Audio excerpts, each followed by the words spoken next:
بسم اللہ الرحمن الرحیم۔ الصلاۃ والسلام علیکہ یا سیدی یا رسول اللہ وعلی آلک و اصحابک یا سیدی یا خاتم النبیین۔ ناظرین محترم، میرے اور آپ کے پیارے آقا محمد مصطفیٰ صلی اللہ علیہ وآلہ وسلم کی ازواج مطہرات یقیناً کسی تعارف کی محتاج نہیں۔ نبی کریم صلی اللہ علیہ وآلہ وسلم کی زوجیت نے انہیں جو مقام و مرتبہ عطا کیا ہے یقیناً پوری دنیا میں کسی کو حاصل نہ ہو سکے گا۔ انہی میں سے ایک بہت بڑی ہستی امہات المومنین حضرت سیدہ حفصہ رضی اللہ تعالی عنہا، جو خلیفہ دوم سیدنا عمر فاروق رضی اللہ تعالی عنہ کی صاحبزادی ہیں۔ آپ کی والدہ کا نام زینب بنت مظعون رضی اللہ تعالی عنہ ہے، جو کہ جنت البقیع میں سب سے پہلے دفن ہونے والے صحابی سیدنا عثمان بن مظعون رضی اللہ تعالی عنہ کی سگی ہمشیرہ تھی۔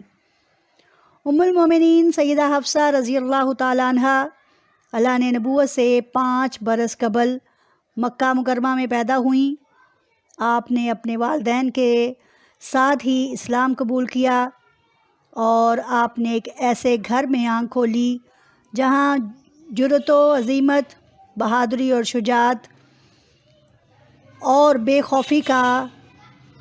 دورہ تھا۔ آپ کا گھر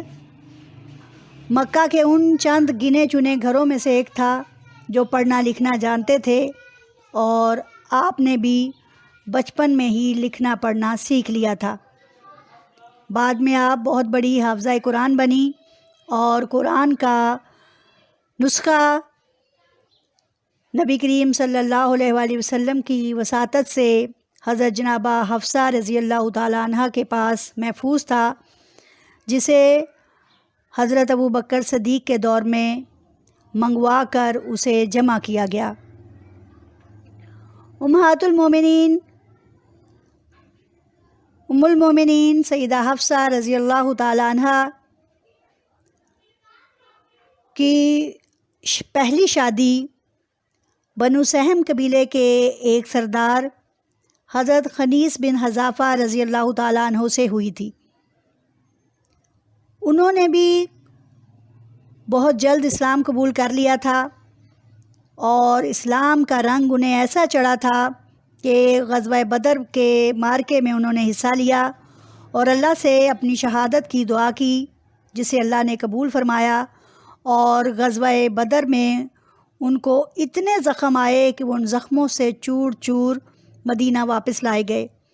لیکن غزوہ بدر میں کھائے ہوئے انہی زخموں کی بدولت آپ جام شہادت نوش کر گئے۔ اس جنگ کے حوالے سے بھی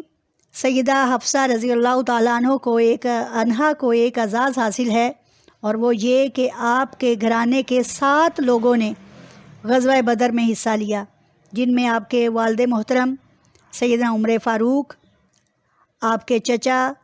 سیدنا زید بن خطاب رضی اللہ تعالیٰ عنہ، 3 ماموں اور 1 ماموں زاد اس جنگ میں شریک ہوئے۔ آپ کی عمر مبارک ابھی 18 یا 21 سال تھی کہ آپ نے بیوگی کی چادر اوڑھ لی۔ عدت کی مدت ختم ہوئی تو جناب عمر فاروق رضی اللہ تعالیٰ عنہ انتہائی فکر مند تھے کہ اپنی بیٹی کے عقد ثانی کا قصد فرماتے ہوئے حضرت ابوبکر صدیق اور حضرت عثمان غنی رضی اللہ تعالیٰ عنہ سے اس کا ذکر کیا،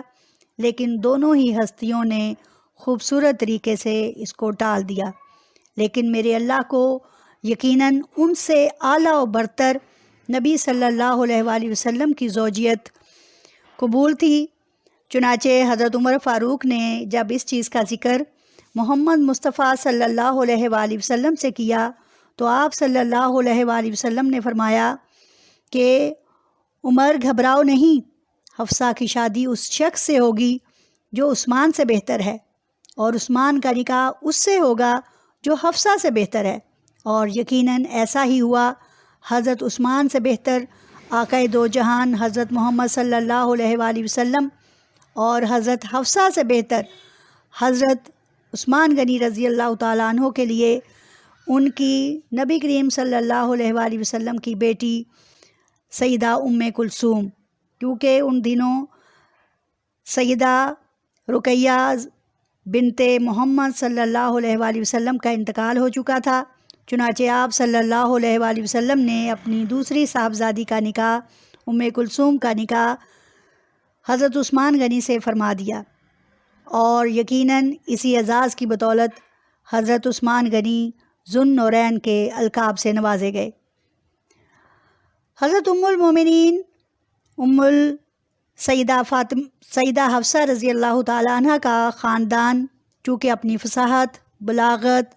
فہم و فراست اور تقریر میں پورے قریش میں نمایاں مقام رکھتا تھا، آپ میں یہ تمام خوبیاں بدرجہ اتم موجود تھیں۔ آپ سے 60 سے زیادہ احادیث مروی تھیں، اور اکثر اوقات صحابہ اکرام کو جب ضرورت محسوس ہوتی وہ المومنین سیدہ حفصہ کے ساتھ آ کر معاملہ زیر بحث لاتے اور اس کا حل نکالتے۔ تمام ازواج مطہرات میں سے حضور صلی اللہ علیہ وآلہ وسلم کی رضا و خوشنودی پانے کے لیے حضرت حفصہ رضی اللہ تعالیٰ عنہ نے بھی کوئی کسر اٹھا نہ رکھی، اور آپ کے علمی اور روحانی فیض سے فیض یاب ہو کر عبادت الہی میں خوب کوشش کرتی، دن کو روزہ رکھتی، رات کو شب بیداری کر کے عبادت میں گزارتی۔ آپ نے 10 ہجری میں حضور نبی کریم صلی اللہ علیہ وآلہ وسلم کی معیت میں حج کی ادائیگی کا شرف حاصل کیا، اور نبی اکرم صلی اللہ علیہ وآلہ وسلم کی زیر نگرانی اور تربیت اس جماعت کا حصہ بن گئیں جنہوں نے خواتین سے متعلق حج کے آداب و مناسک اور احکام و مسائل کی تعلیم دیگر خواتین تک بڑے وثوق کے ساتھ پہنچائی۔ آپ سے 60 سے زیادہ روایات منقول ہیں، اور ان احادیث سے تابعین اور صحابہ اکرام کی ایک بڑی جماعت ان سے فیض یاب حاصل کرتی رہی۔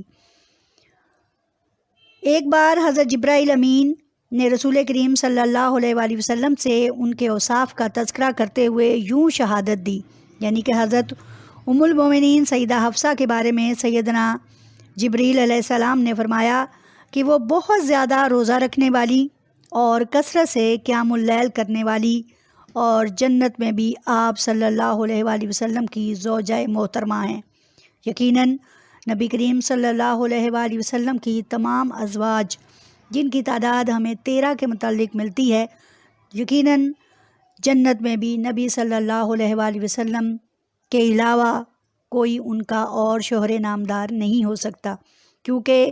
دنیا میں ہی اللہ تعالیٰ نے انہیں یہ اعزاز دے دیا تھا کہ وہ اب کسی عام مرد سے دوبارہ شادی نہیں کر سکتی، اور یقیناً آپ صلی اللہ علیہ وآلہ وسلم نے جب وفات پائی، جب آپ کی رحلت ہوئی، تو اس وقت 10 ازواج مطہرات زندہ تھیں۔ اللہ تعالیٰ ہمیں اور آپ سب کو ازواج مطہرات کی نیک زندگی کی روشنی میں اپنی زندگی کو مزین کرنے کی توفیق عطا فرمائے۔ وآخر دعوانا الحمدللہ۔